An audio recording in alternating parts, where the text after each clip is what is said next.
درود بر شما به یک ویدیوی دیگر از سلسله ویدیوهای عرفان متافیزیک ماورا خوش آمدین. لطفاً توالی ویدیوها رو برای تماشا مد نظر قرار بدین برای اینکه بتونیم درک بهتری از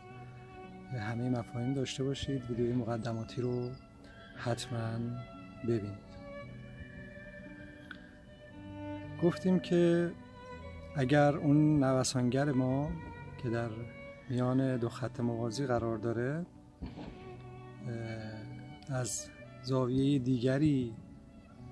مورد تماشا قرار بگیره، فرصت بروز و ظهور و تجلی داشته باشه، ما ادراکات دیگری خواهیم داشت و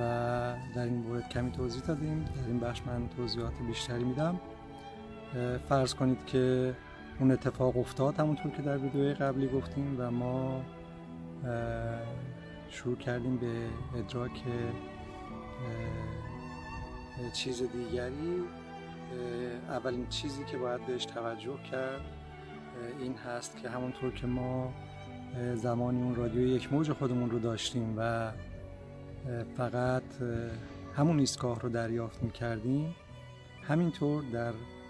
این ایستگاه جدید ساختارهای از آگاهی دیگه وجود دارن مثل انسان که در روی اون محیط ثابت شده هستند و اون ایستگاه خاص رو در واقع دریافت میکنن و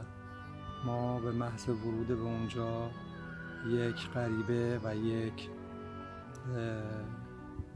عنصر جدیدی هستیم که بودن ما درست مثل کسی که از یک کشوری وارد کشور دیگری میشه و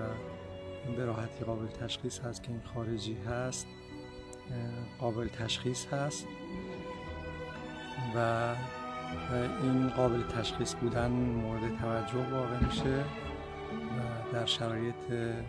معمول در بیشتر مواقع برای اون ساختار آگاهی ما بسیار بسیار بسیار زیان‌آور و خطرناک هست و یک ممکن است که بار اول ما بار آخر ما باشه،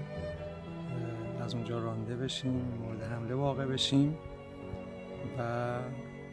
به صورتی این حمله جدی باشه که فرصت برگشت به ایستگاه رادیویی مورد نظر خودمون رو هم پیدا نکنیم، یعنی ایستگاه اصلی خودمون رو، و تا زمانی که ترمیمی صورت نگیره در همون شرایط باقی بمونیم. این راه بی بازگشت خطرناک رو لازم هست که این هشدارها رو در ارتباط باهاش بدم در همین ابتدا. و این اتفاق ممکن هست که برعکس هم بیفته، یعنی ما در شرایطی که ایستگاه رادیویی خودمون رو در حال درکش هستیم و روی اون فیکس شدیم و در اونجا قرار داریم، ساختارهای دیگری از آگاهی که در حال حاضر در حال بروز و نمود و تجلی اون نوسان مربوطه به خودشون هستن، به دلایل مختلفی در دامنه ادراکی ما قرار بگیرند. همین اتفاق ممکن است برای اونها بیفته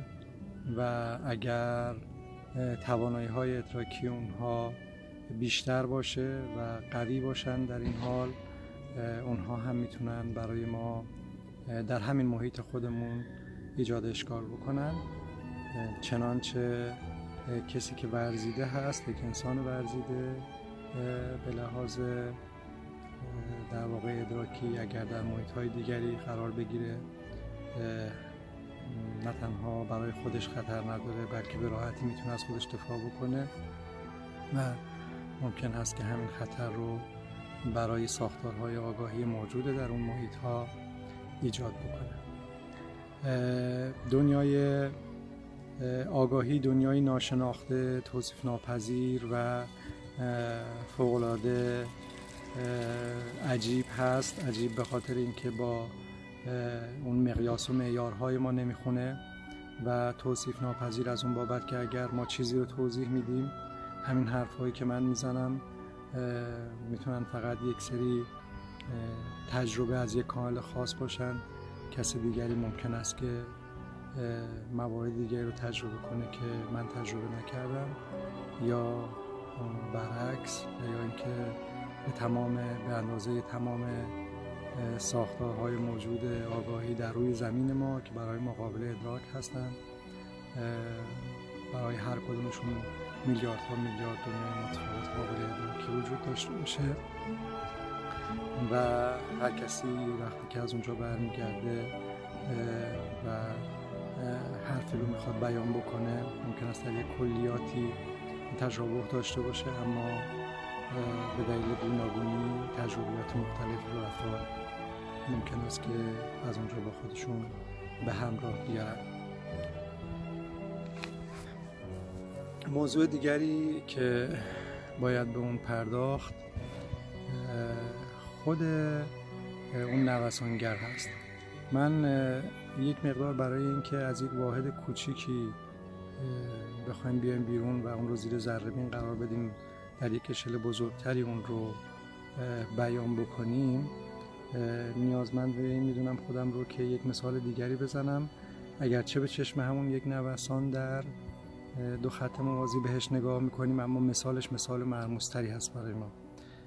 خلق و خوی طبیعی انسان رو شما اون دو خط موازی در نظر بگیرید و اون نوسانگر رو خود انسان در نظر داشته باشید. انسان بین این دو خط موازی میتونه نوسان بکنه. اگر به سمت خطوط پایینی مراجعه کنه، انسان آرام شاید در خطوط افراطی اون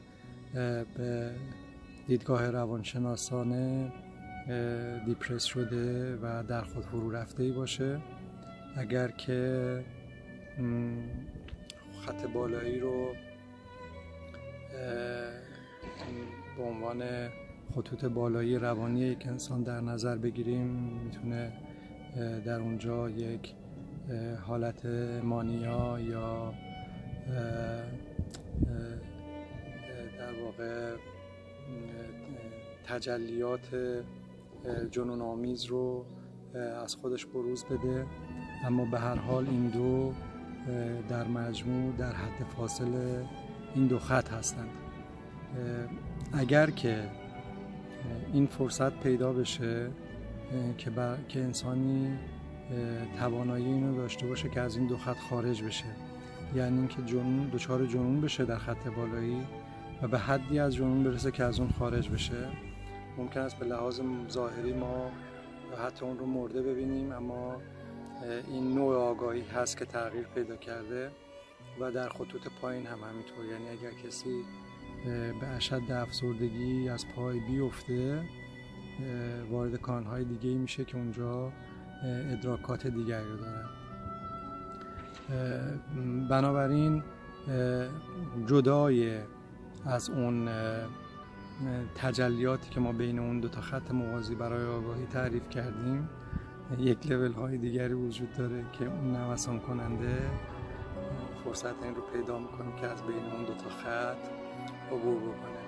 عبور از بین اون دو تا خط چیز جدیدتری رو ایجاد میکنه که به یک نحوی ماورای این ماورا هست، ماورای اون چیزی هست که تا به حال در باش توضیح میدادیم و اون دنیای مختص و مربوط به خودش رو داره که شاید اون بهتر این دنیای فیزیکی ما رو بتونه توضیح بده و علت چرایی وجودی ما رو بیان بکنه. هرچند که در این بخش ماورای ابتدایی سعی کردیم بگیم که نظام آگاهی به چه صورتی کار میکنه، اما حتما نیازمند این هستیم که در ارتباط با اون بخش هم صحبت بکنیم برای اینکه یه قدم بریم پیش از پیدایش. یعنی اگر متافیزیک در پی توضیح چرایی پیدایش هست، این